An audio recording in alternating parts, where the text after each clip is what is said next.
Sawa, huna kibanio, lakini ndo ufungie rubber band. Hebu njoo nikufundishe kutengeneza kibanio mwenyewe. Kama unavyoona process ninayoifanya hapo, na wewe unabidi ufuatize hivyo hivyo.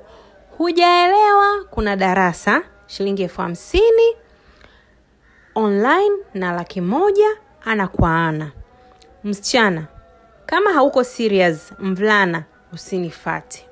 Unaweza kutengeneza kibanio, unaweza kutengeneza hereni, unaweza kutengeneza appliques kwa wale mafundi, na kila kitu kizuri unachokijua kinachohusiana na mambo ya urembo wa kuvaa, cheni, pete. Karibu sana. Basi kama mnavyoona hapo ninachokifanya ndo hicho. Kibanio changu ndo kinaelekea ukingoni, na malizia ua langu hapo. Ua langu lilikuwa lina pattern ya 4x6 na 1 juu kama mnavyoona hapo. Nitaweka shanga yangu ya gold juu ili kuziba hizo flows na kufanya ua liendelee kuwa zuri zaidi. Nikatumia na ua ambalo nilinunua.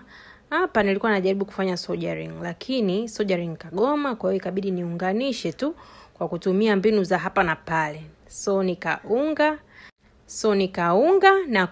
na kuunga tena, mambo yakafanikiwa. Basi nilivyounga nikamaliza, nikatengeneza kibanio changu kizuri.